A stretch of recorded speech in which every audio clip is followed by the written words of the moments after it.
already excited. Okay, we're starting. Hello, everyone. Wow, Anastasia, you look so amazing. How are you? Hi, Meir. Thank you very much. Thank you for having me. And yeah, I'm great. How are you doing? I'm doing amazing. And now that I am with you, I'm doing even better. Oh, you are such a gentleman. Oh, I love it. And first of all, I want to say thank you for your time for meeting with me because I was telling all my friends about you. I was telling like, oh my God, I'm so lucky to meet and to know this guy and that he's my mentor and he's my coach. And I love to learn from the best. And Thank I you. and you are the best. Like I love you. Thank you. Thank you. I love you. You're amazing. Thank you. And I just want to tell my friends that Meir Ezra, this is like I'm having an interview with him today. And what is amazing your story is that you was unfortunate when you were born. You were born with your legs were facing other way, so you was not even able to walk. And then you was one of the best people in Israeli Marine Special Unit. How that even happened? How you overcome this physical obstacle that you was able to achieve such a great success in that area? How? Because the spirit is the boss, and if you don't consider that you serve the body, but you use the body, you'll be able to do anything with the body. So most people are actually a slave to their body. They serving the body all day long. From the morning to night, they're serving the body. They tell the body, say, now I'm hungry. So you take the body to eat. And the body says, now this and now that. And this is what I feel. And all day long, you get orders from your body. And when that's what's happening, you deteriorate in your ability to do. But if you realize that you, the spirit, is the boss, you realize that the body is just a machine that needs to do what you tell it to do, then all of a sudden, even if the body have physical malfunctions, you cause it to do what you want it to do. So Wow. that's Amazing. So basically, what you're saying, when person consider herself or himself to be a spiritual and saying, "Oh, I'm listening to my body," so basically, he or she is admitting that person admits that he's slave to the body. So it has nothing to do with the spirituality. Is it right? exactly. Yeah, you don't listen to the body. You need to get the body to listen to you. So basically, your body, it's like a car, what you need to drive. So you actually shifting the gear and putting the gas. So how fast you want to go, not opposite way when kind of GPS in a car decides where to bring you. Exactly. You tell the car how fast to go, when to stop, when to start, and not the car saying, "Well, I'm tired. I'm going to rest now." No, you tell the car to go, and it goes. And fair enough, you agree to give the car fuel, and you agree to give the body food, and you agree that you maintain the car and you maintain the body. But if you need to push the car, you will push the car, and the car will do what it needs to do, unless if you decide that the car is senior to you. Wow, that's amazing. The whole. Thank you. And that's, yeah, it's a general viewpoint on life. And you can take this viewpoint extend away further from your body, because sometimes you'll see people will say, well, that's how I feel. No, you create your feeling. Or people will say, that's too difficult. No, you decide if it's difficult or not. Or people will say, that's too much work. There is no such thing too much work. there's only such thing, I'm too lazy or I'm considering myself too weak. But there's no such thing as too much work, because you are the boss and you can come up with ideas that will leak any work. Thank you for your answer. You just answered it like, oh my God. So now I'm thinking, as a beauty expert, I'm thinking, so body, it is your car. So probably everyone prefer driving a Ferrari versus some broken old whatever. So, and that's what beauty comes to it. So it's because it takes discipline to, like, let's say, apply a makeup, to do your hair. So it applies a discipline. So it has nothing to do with the spirituality, but it is train your body to kind of look your best. But actually, what do you think? First of all, how you define beauty, and what do you think, is beauty has any correlation to spirituality? Yeah, you'll see that when you are cause, you will make sure that everything around you is aesthetic and looks beautiful.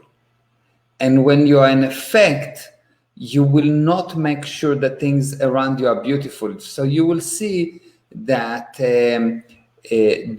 when you are younger, you consider that you are more cause, you have less limitations, so young people look better than old people.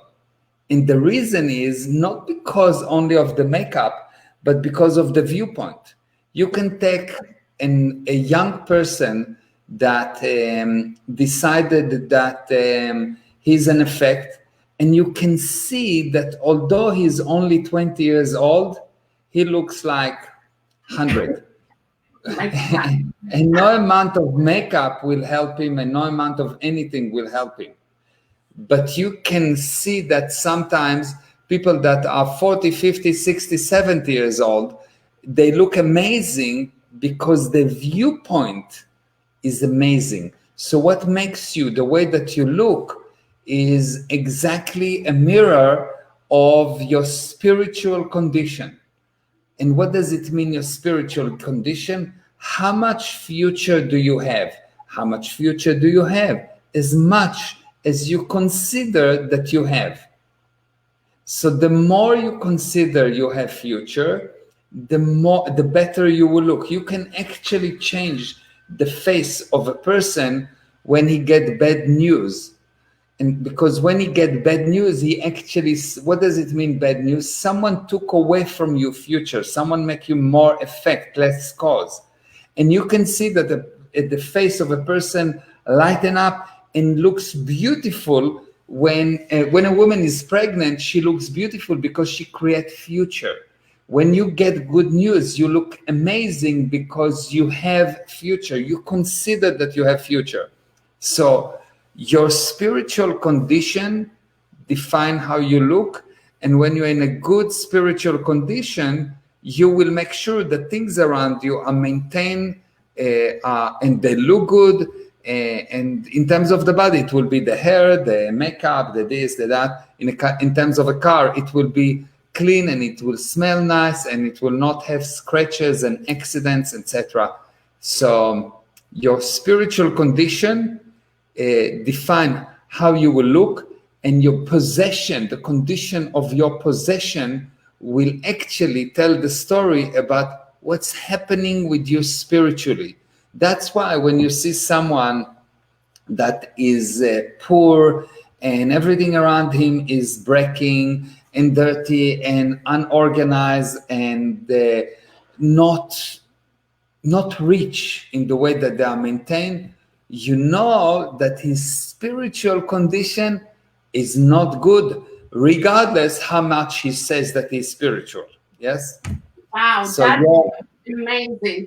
Thank you so much, because it's explained to me so much. Since I'm working with women all day long, I mean, now we are closed at my salon, but for many years, I'm working with the women all day long. And sometimes you can see like drop that gorgeous woman, but she has no mood and she feels so down that she feels so ugly that then, she feels miserable, and she makes everyone around her feels miserable, even though let's say genetically, she was born as a considered classic beauty. And sometimes you can see a person who is not that lucky with the genes, but oh my God, that charm, that sex appeal, that's something that you don't see imperfections, you just see that inside glowing, that inside beauty. And that's what I call beauty, because those kind of hair, makeup, clothes, I think it is important, especially in an era when we're living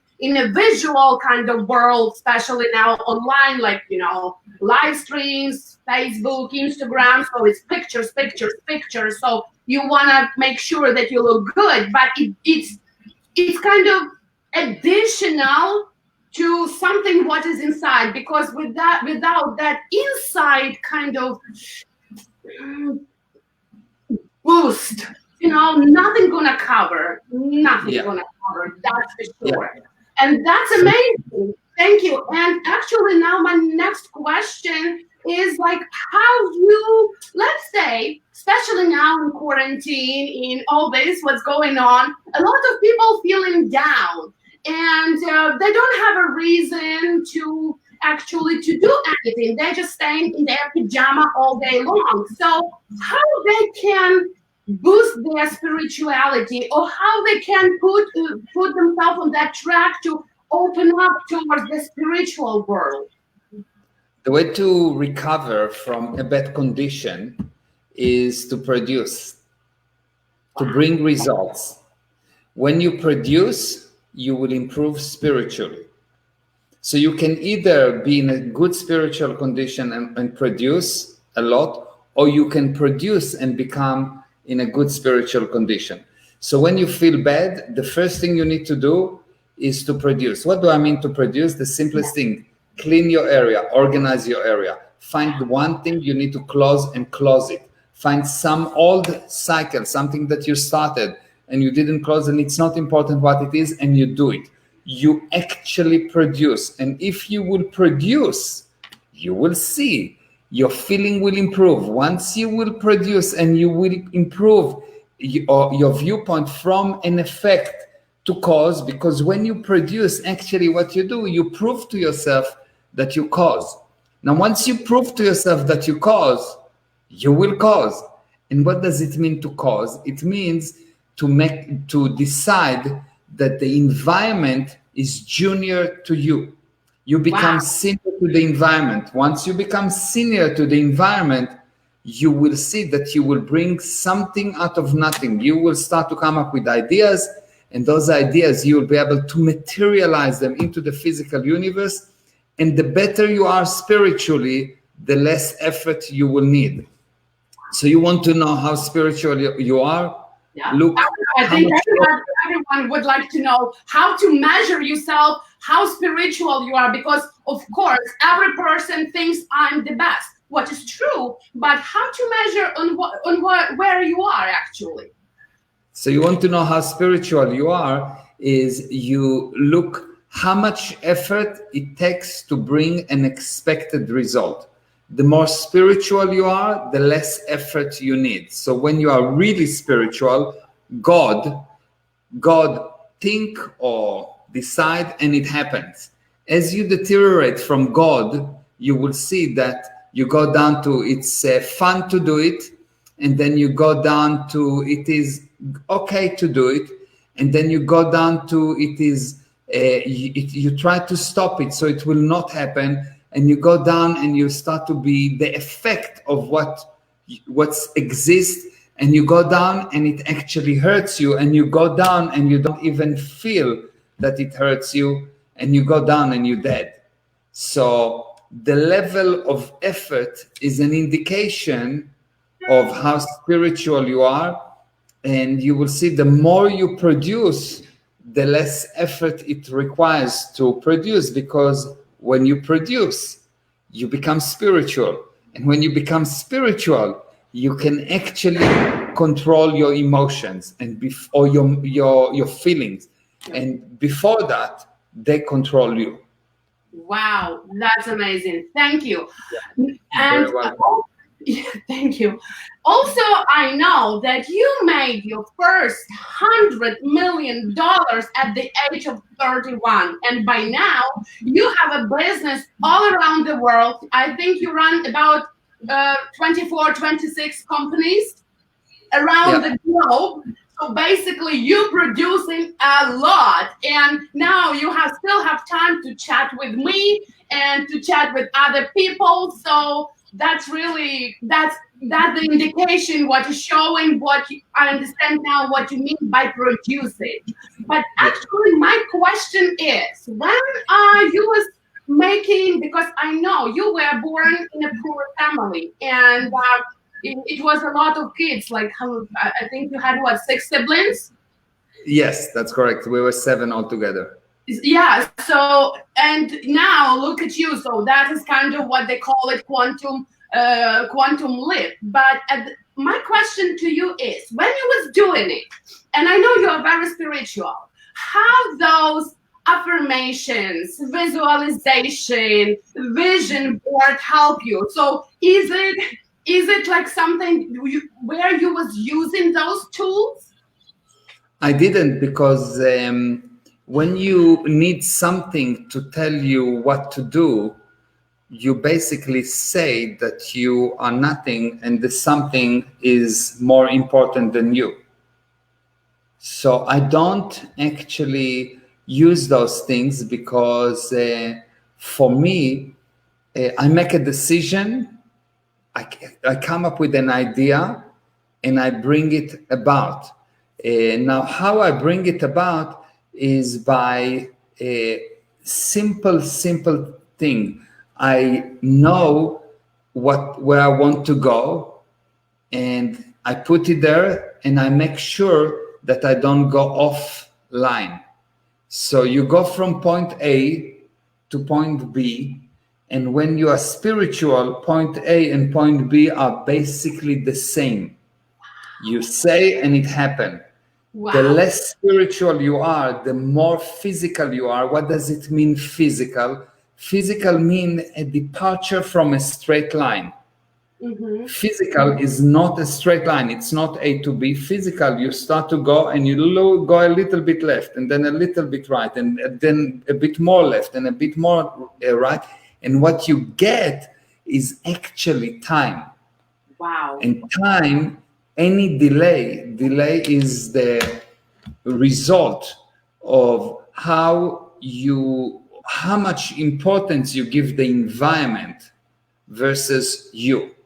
So the more you give the environment importance, the more the more useless you are. And when you need something to remind you, when you have a vision board, that the vision board need to tell you what it is.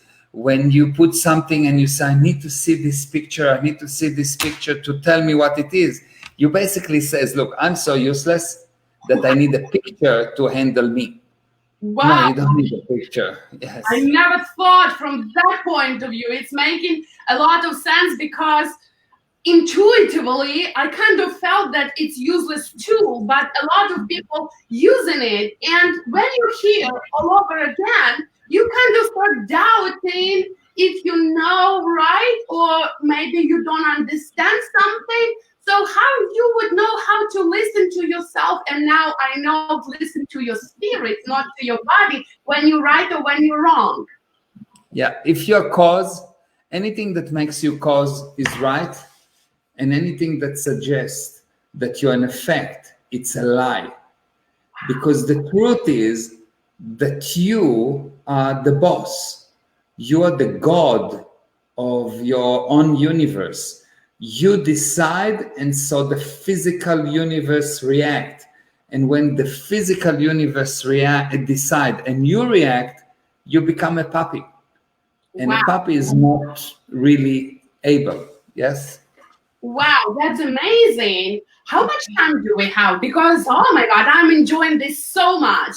Go for it. Ask as many questions as you want. Perfect. So now when you're saying you to be a cause, now I'm thinking, and probably a lot of ladies wondering, okay, how to catch a guy. For example, you like a guy and you decided you are a cause. So you're not gonna come and just grab him and say like, hey, I'm a cause, now you're coming with me. So how to make it work and how to apply that philosophy or that idea into the relationship? Okay, so in a relationship, basically what you have when you go to create a relationship, you need to close yourself that you are valuable enough for that other person, so you have no doubt that this person will benefit from your presence. You Wow. have something to give them. You have something that you don't want that person, but you want to help that person. So Mm-hmm. when you want to help, if I see a girl that, let's say I decided I want her, why will I want her? Because I want to help her. Otherwise, what I have is I want a possession. I don't want a girl. I want a body without a spirit. I want a Okay. puppy. Yes.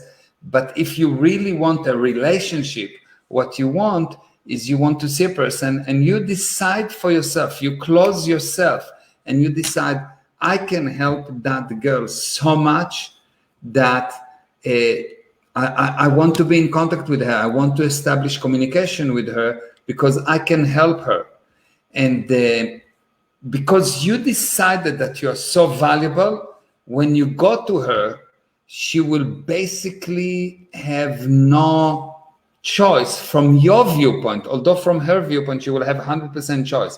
But from your viewpoint, she has no way that she's not going to get your help. And she Wow. will get your help. But it has to be, I'm close. I am close that she needs me so much that she will be with me. And then that automatically, if this is true, if you are not lying, if this is true and she needs you, of course, from her viewpoint, she will have to have, he needs me so much that there's no way that he will not be with me. And all of a sudden, you have a relationship that is really healthy because it's a relationship that I help her and she helps me. And now we don't have an ownership kind of a relationship Yeah. because I love you, I own you, but I have a relationship with you because I love you, I want to help you. And because you love me, you want to help me. It's not an ownership, but a help, a help flow. Wow, that's amazing. Thank you.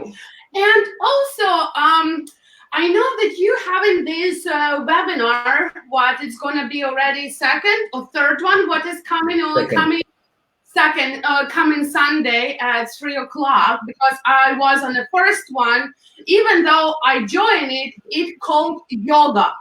And let me be honest, me and yoga, we living in a separate universes. Like I tried yoga, I tried personal, like with a personal trainer. I tried group yoga, I tried Birkin yoga, I tried silent yoga, you name it. It's just not my thing. Actually, I fall asleep on one of the classes, so it's like it was very embarrassing. Anyway, so yoga is not for me. But again, I see and I hear a lot about yoga. So, and I just was kind of, what am I missing? What is there? Something what could be beneficial for me and can make me as a better person? Because to do those poses, it's not my thing, but I understand that it is a depth there. Can you explain more about this, please? Yeah. So instinctively, most people that hear about yoga know that it's good. Yeah. Because the idea went thousands and thousands of years, and it penetrates all this time, and people still instinctively know that it is good. Yeah. What's the problem with yoga? The problem with yoga is that it has been changed from the original. And today, yoga to a lot of people is just certain poses that basically is supposed to get you to control your body and so control your mind and they say control your spirit. Mm-hmm. But it's incorrect. Why? Because you don't control your spirit. because you are a spirit. Wow. You are a spirit. You don't have a spirit. You are a spirit. Oh my And God. you have a mind. You have the body, but you are the spirit. That's why yoga is doing poses to kind of control the body, but from, oh my God, now I understand, because for me it was shifted. I thought I need to do poses to be spiritual, but actually it's opposite. You first need to be spiritual to kind of control your body and to do the poses. Yes, so you are the spirit and you have a body and you have a mind, and doing poses, it's wonderful to do things with your body and control your body, and it's good. It's like you learn how to control a kite, or you learn how to control a motorcycle and so on. It's good. But when you go to the spiritual side, when you actually look at what's the purpose of yoga spiritually, it was there to release you from the effect of the body and the physical universe and all the other entities that affecting you. And when you and basically there was a set of axioms or set of laws that called the Yoga Sutras that was supposed to give you the blueprint of what are the laws that if you go according to them, you will become free.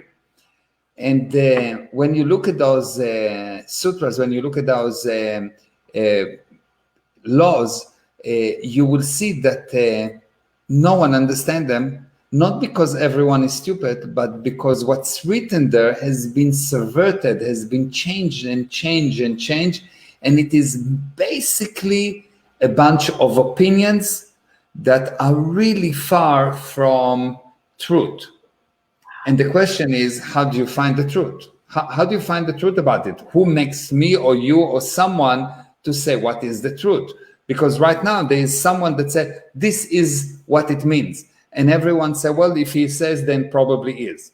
And I said, no, I cannot or I should not be able to tell you what is the truth. And you should not be able to tell me what's the truth. You need to find for yourself what it is. But how do you do that? That's exactly what I teach in those seminars. Basically, in the Lost Art of the Yoga Sutra, what I do something that I don't think ever been done before. I take people and I train them to remove lies, and then later on I give them a specific method to discover what was actually the intended truth with the Yoga Sutras. And once they discover it, they discover something amazing, that they all come to the same conclusion without me telling them what it is. So I'm not actually telling you what the Yoga Sutras are, but I'm making you so powerful that you can reinvent them. Wow, that's amazing. So basically on the webinar, even though it sounds yoga, it's not about physical body, it's not about poses. So it's actually about that true depth, what everybody needs to kind of find first to understand yoga and actually to become more spiritual. Is it right? Yeah, basically it makes you cause over your life and over other lives. And when you are in that position, you will see that the body will do what you want it to do. So I was working with Ray. Ray's doing yoga for many years, and she found me because she realized that things do not work for her so well, and she needs to change the way that she teaches yoga. And she found me, and she realized that I can help her with that. And she was showing me some things, some physical things that she explained to me that this is like really complicated, and it takes years for people to learn how to do that. And I told her, look, if you're in a good spiritual condition, you'll be able to do it immediately. And you can talk to her and she will tell you, and she's telling the stories that she showed me those things, and I've done them immediately without any prior training. It's not that I was training in yoga or something similar to yoga, and I managed to do those supposedly complicated things, because when you are in a good spiritual condition, you can tell the body to do something and the body will simply do it. You don't need 20 years to get to a position. You can do it because you're in a good spiritual condition, and so the body react. And it's really applied to anything. You don't need 20 years to get to train to start a business. If you're in a good spiritual condition, you will start a business and you will make it success despite the corona, without corona, with whatever. You will make it successful because you, in a good spiritual condition, control, design, bring about the physical universe. And in a bad spiritual condition, the physical universe control, design, and bring about what will happen with you. Wow. And that's the whole difference. Wow, that's amazing. I'm actually very excited because I'm going to have interview with Ray. We're going to talk deeply about all this on coming Monday. So I'm very excited to invite the best yogi in the world, actually, because she really is. She has business around the world, yoga business. She has school. She's amazing. And she's also your student. So that's kind of that amazing. So I'm happy to discuss more. Anyway, this is amazing, Meir. Whatever you're teaching, and I love the way you speak in a way that it's so simple that everyone could understand. You know that, and everyone can understand. So that's if it's going to be a professor or just a person without any education, everyone can understand you. And actually, what do you think? How important education is? How did education help you in your success journey? So most people that go to study, most people that get educated in formal education are actually getting damaged by the education. What? Damaged by education? Wow. Yeah. And then they need to go to real life to learn or to unlearn the limitation that they got from the formal education. And you will see that you got to become a doctor and you study, but you actually study when you go and do the stage, when you actually go and practice being a doctor. You can learn how to become a hairdresser in a school, but you actually learn by going and doing, by being there, by doing it. Screwing generally, couple haircuts, that's for sure. So generally, education is a limiting factor. Why? Because the spirit knows. And when you sit in school and you learn, you're actually getting invalidated. Someone telling you covertly, look, you don't know, you don't know, you don't know. So someone makes you wrong for a long time and you fight it. That's why most people didn't like school. From the age of 6 to the age of 18 or college, you didn't really like school. You knew that you had to do the school, but you didn't really like the school. Then at one day you decided that you want to learn. If you decided you want to learn, you will get in less time much more. And again, the limitation will be when someone will try to push on you an opinion. Mm-hmm. But if the learning will be in the form of what's real, it's what's real for you. What I tell you is not true. What's true is what's true for you. When that is the viewpoint of the teacher will actually get you to look and to decide, to discover the truth. Not to tell you the truth, but to discover the truth. Like someone discovered a planet. It was, as far as he concerned, was not there, and he found it. It's not someone told him about it. Yes, when Columbus discovered America, he found it. It was not there. So you discover the truth, and when you discover it, it becomes yours. And when it becomes yours, you are the master, you are the god over that truth. And otherwise, you are a slave of the teacher.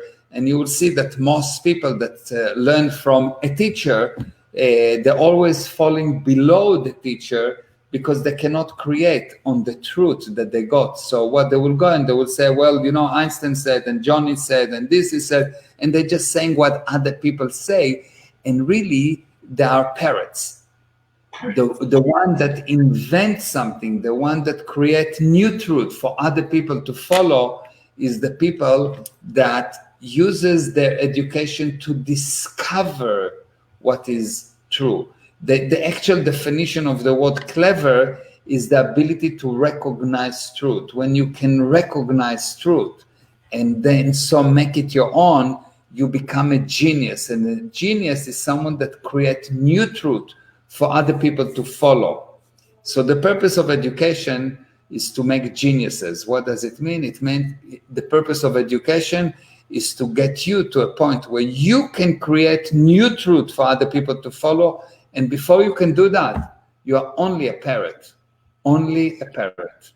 Wow, that's amazing. Thank you so much. So when actually how to discover the truth, you're teaching on your yoga seminar. So guys, if you still was not sure if you need or don't need to attend, actually you must to attend. Yeah, you must attend. And the only liabilities of my seminars is, so for example, the yoga class is free. It's totally free, but it's not easy. Why is it not easy?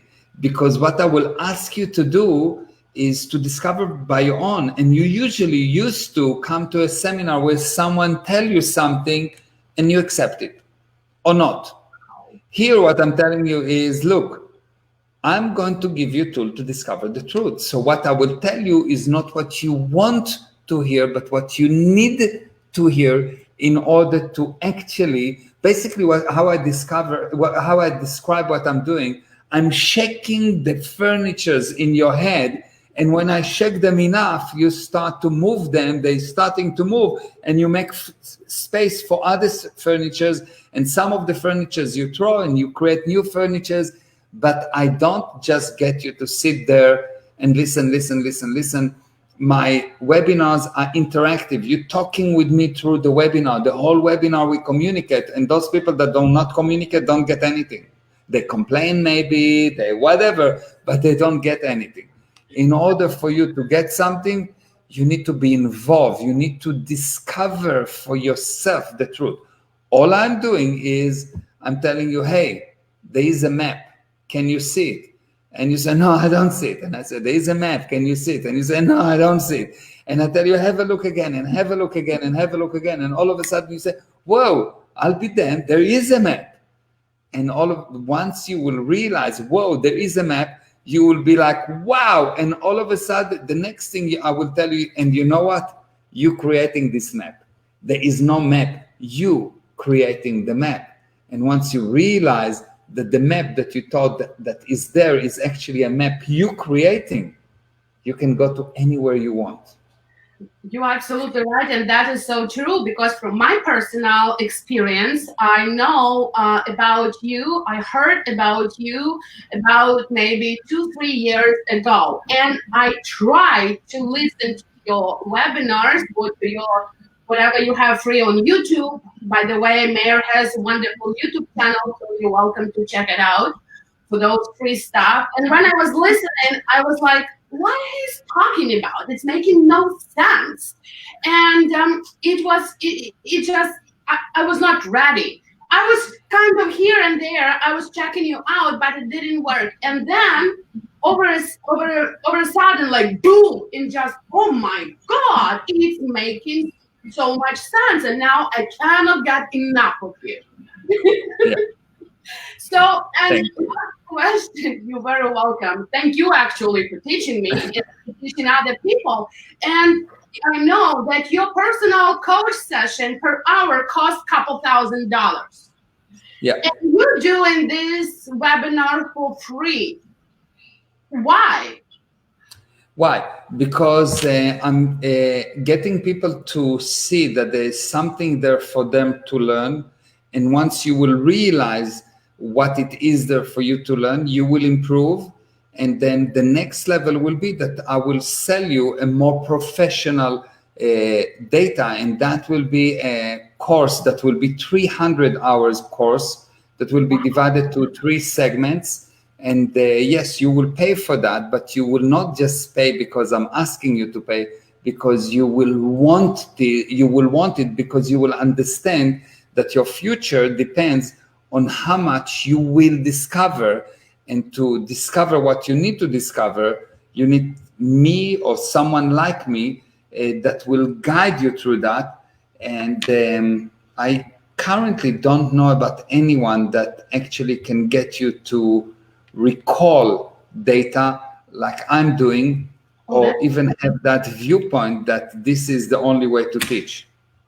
That's true. Oh my God, Meir, I was so excited to chat with you. Thank you so much for being here with me Thank and to, giving such a valuable data for people. And thank you so much for your time. Thank you. Ma, and thank you everyone for listening, and thank you for the comments on the chat, and thank you for all the waves and the likes. And I will see you on Sunday, 3 p.m. Eastern Standard Time, 9 p.m. South Africa time, 10 p.m. Israel time, in a webinar that will get you to discover. You'll do most of the work. I will just direct you. You will discover truths that will open your eyes, and you will see. It's free, as I said, but definitely not easy.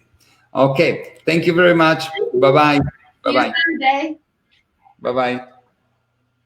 Let me end here and here. Thank you. Here we go. Bye-bye.